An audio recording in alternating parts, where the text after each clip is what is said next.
This is why Shrek 5 concerns me. This is usually the kind of take I have for an upcoming Pixar movie, with them making the occasional strange choices in the marketing and all that. But come round to the current age of DreamWorks as a studio, and I'm similarly having my different doubts. Now, this isn't just a one-note point. I think there are several burgeoning red flags that are growing around the Shrek franchise and the IP, and the studio as a whole, really, that makes me a little bit more cautious with this upcoming movie than maybe me from 3 years ago. Funnily enough, we've done all sorts of talking about DreamWorks stuff lately this month, and to be fair, there is a lot of overlap going on, but very recently we had the actual proper news that Shrek 5 is being made, as well as a bunch of announcements going on within it. So let's talk about some of these announcements, and how the more I learn about this movie, the more I'm less hyped in a backwards kind of way. So first things first, yes, this is absolutely coming out. It's coming to theaters, and it's releasing in 2026, just 2 weeks after Toy Story 5, which is quite the interesting time for animation. 2026 is already going to be a big matchup with the likes of Frozen and Toy Story and Mario,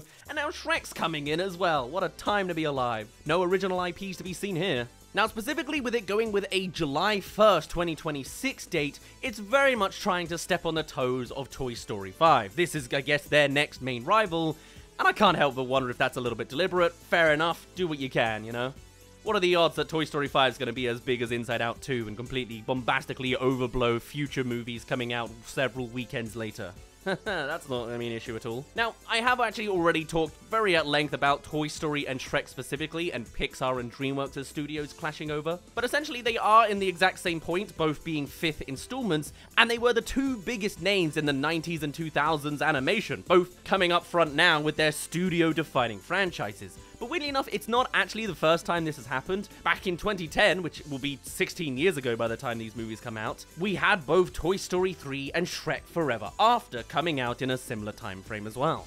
Spoiler alert, by the way, Toy Story 3 absolutely won that summer over, as much as Shrek Forever After is a pretty surprising secret gem. But with that movie making over $1 billion, it won Best Animated Feature at the Oscars and was even nominated for Best Picture. It is far and away probably one of Pixar's best projects ever, so it's not exactly a good look for a round two. And I think even now, the reason that we have such a different take, generally, as I understand it from audiences, for Toy Story 5 and Shrek 5, is the fact that we've already had a little bit of a blip from the Shrek franchise, as Shrek the Third had kind of poisoned the swamp water around like 2010, meaning there wasn't actually as much excitement for the, at the time, final Shrek movie, and I think that's still emblematic now. While Shrek had been releasing more regularly, it had had its ups and downs in quality. Meanwhile, Toy Story had taken a 10-year break whilst growing its reputation as two of the best animated movies ever made at that point. And to boot, Toy Story 3 ultimately got that very same hype. And now I guess it's a nice role reversal. Shrek's the one that's had their break.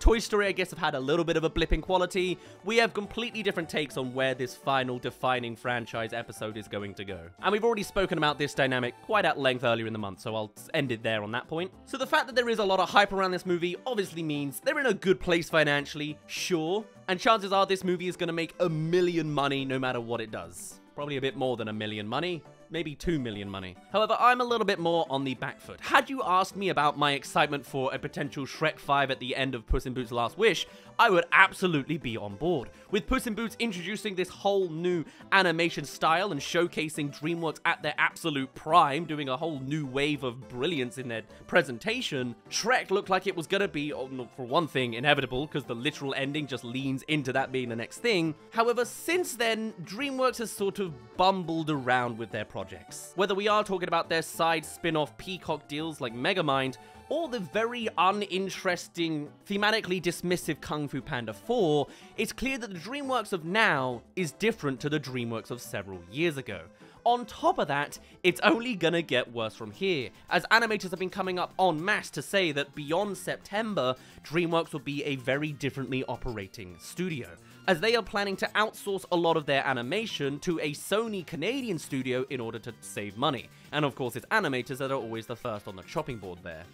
Now, of course, Sony doing a movie doesn't necessarily mean a movie's gonna come out looking bad, but it is certainly different than a studio doing something in-house and helping financially support all of their groundwork animators. It's something that leaves me a little bit concerned, as already we've seen that on the story front, DreamWorks is not seeming to understand what was so important about some of their past IPs. Kung Fu Panda 4 is just a kind of generic schlup, you know? But then there's more to it than that, as actually looking at Shrek as a franchise, it's clearly a different franchise now than it was 10 years ago, even without the existence of another movie like Puss in Boots, as it has had a major internet-y influence on just the general pop cultural zeitgeist, and DreamWorks seems to be running with this project, and that's kind of a concern. I already would have said that Shrek 5 is going to have an interesting time with its story, considering it kind of already became a bloated ensemble mess, you know? Shrek 2 is probably the last absolutely brilliantly fantastic Shrek movie, because then by the Shrek the Third, we had this weird ensemble cast with like the boring King Arthur plotline, we had all of the princesses having their own moment, which was nice, but it's a lot of damn characters, as much as they all had their shining moments, like Pinocchio doing not lying and, you know, Snow White having a Wonder Woman moment. I like a lot of the moments of that movie, and to be fair, I watched that movie far too much that the sound is in my head. But even still, it was bloated by all of the characters blooming. And the way they were able to avoid that with Shrek Forever After was basically resetting every character. And so everything became refreshing and new, and they could probably digest the more core characters once again. But where is the story of this new one going, assuming that it's not still some dimensional plotline, which it probably isn't. You've already got Shrek and Donkey and Fiona and Puss in Boots, of course, but then you've got the 3 children added onto that, all of the princesses and side fairy tale characters coming about.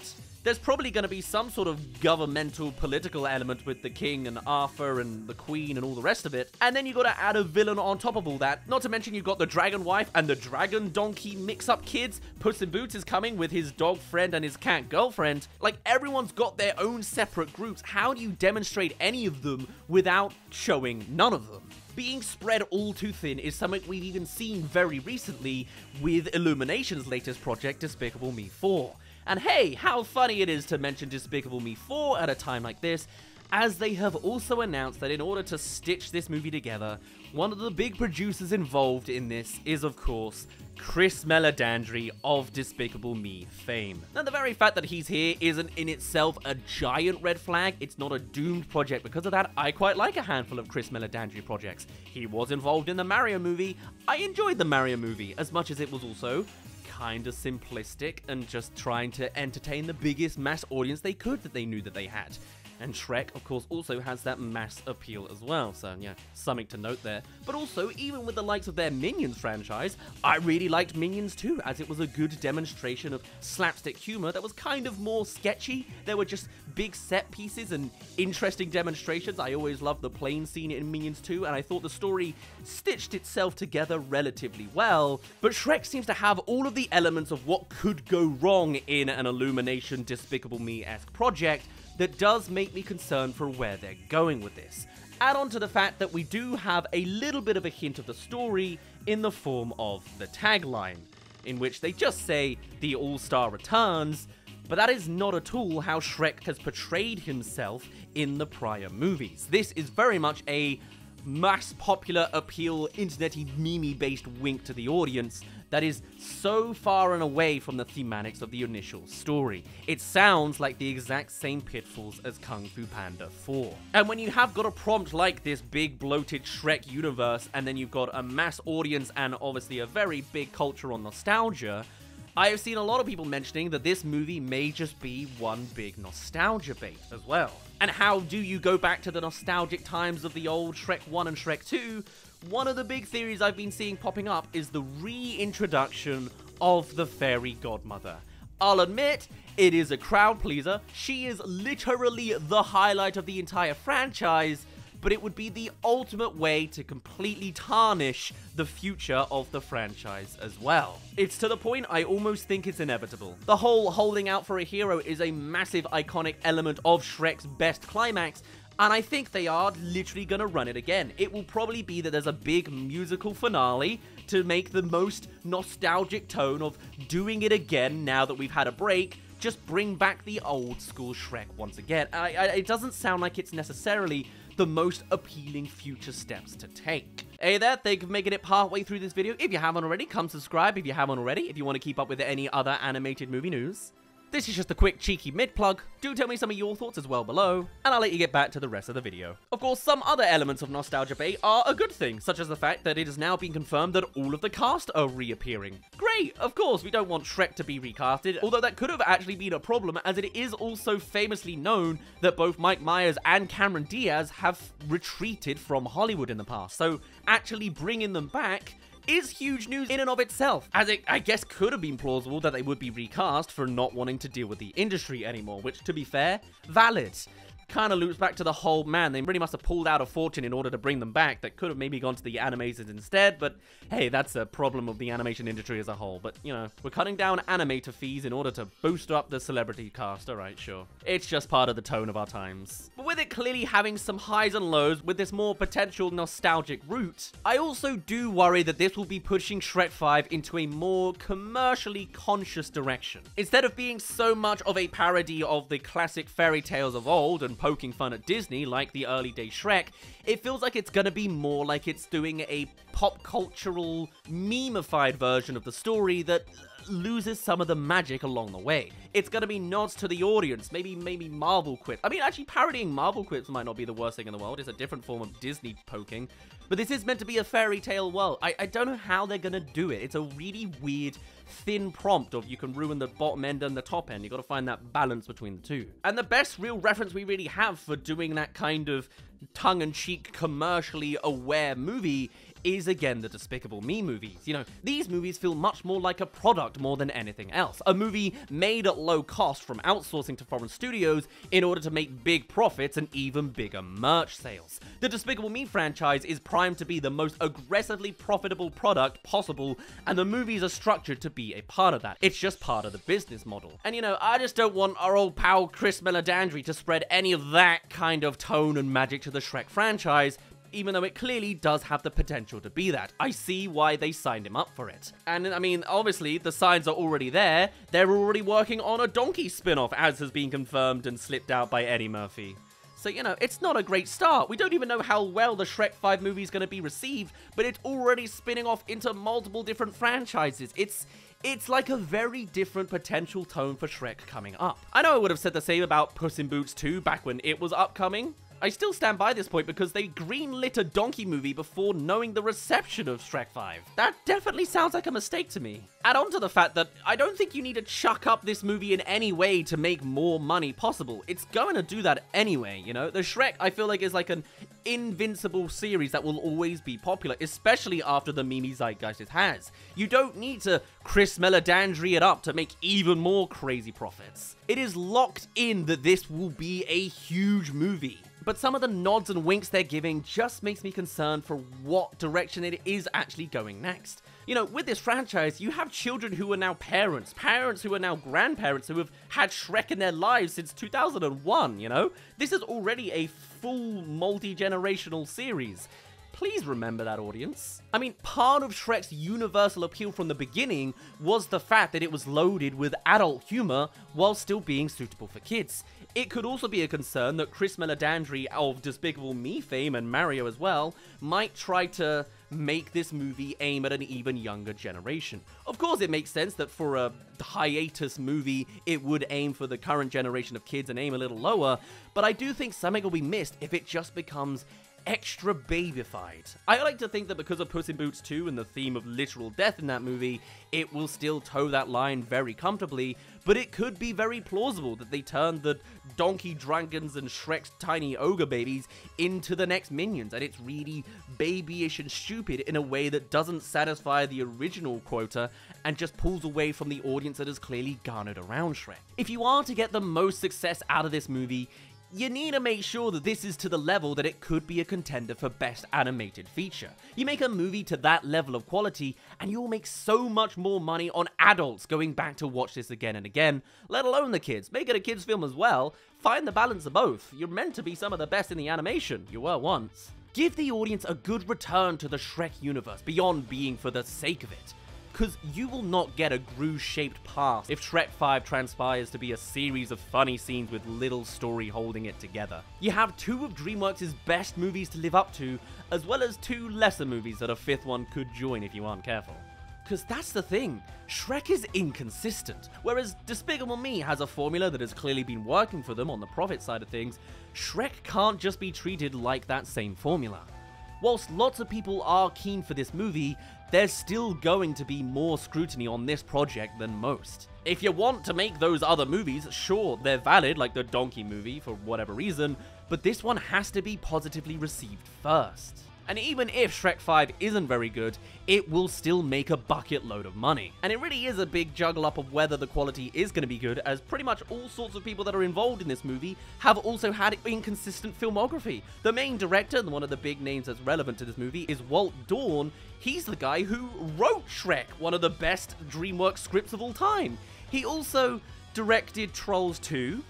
Okay, he's also the cloud guy from Trolls 2. He's the voice of Rumpelstiltskin, and he directed Trolls 3, which on one hand is like, okay, he's the Trolls guy doing Shrek, which is a red flag in its own way in certain lenses, sure, but also the final act of Trolls 3 very much felt like a homage to the final act of Shrek 2, with this big musical number chasing after these giants. It really sparked something when I watched it. I thought, this is damn good. They could go back. It's kind of hopping on the same thing again. It's just nostalgia bait, but I really enjoyed it. It worked really well.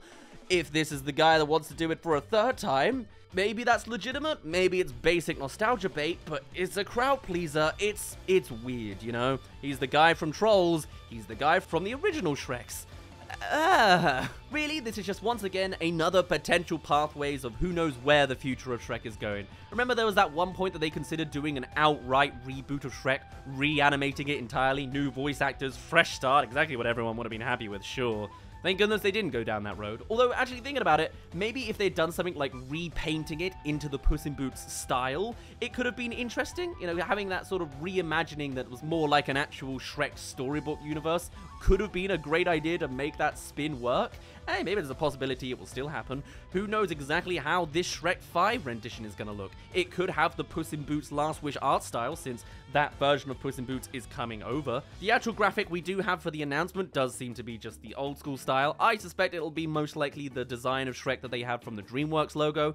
Or heck, maybe they will do a Spider-Verse and just Puss in Boots will have a different style than everyone else, and Donkey gets his own as well. That will be the new style of the Donkey movie. I wouldn't be surprised if someone like Chris Meledandri just says, let's copy Sony, we're using their studios anyway, make Spider-Verse in the Shrek universe. I mean, I guess that kind of fits if the fairy tales come from different stories and books. Weird one, a weird thought. I'd be very curious to see what they do on an arty perspective. It needs to be high quality, this movie, because it's got so many eyes on it. It'll make money no matter what it does, so I hope that means they don't just become complacent and following the problematic formulas of old in doing so. I am cautiously optimistic the more I think about this movie, but at the end of the day, there are just more growing red flags that leave me concerned about Shrek 5. Where does the story go from here? Does the fairy godmother return? What is the art style? Is it like Puss in Boots: The Last Wish, or is it like Kung Fu Panda? Are we tarnishing all of the ideas of old? What's the audience demographic going to be? What influence is Chris Meledandri going to go for? And how marketable and how hard are they going to push the marketability of this movie? I don't know.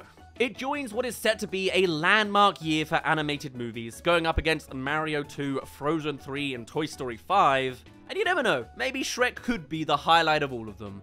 I have no idea which of the ones would win. It's time to get those ogres down from the attic, continue to ignore the disturbing ogre themes of the 2010s, and return to far, far away. Just, for the love of God, be careful with that popcorn bucket design. For now, my name's been Daz. Thank you very much for reaching the end of this video. Do tell me your thoughts on the upcoming Shrek 5. Are you as concerned about me, or do you think it's all clear? DreamWorks is back, baby. I'd love to hear your thoughts. Do let us know down in the YouTube comments or on our Discord server, and I shall see you in a little bit. Bye-bye!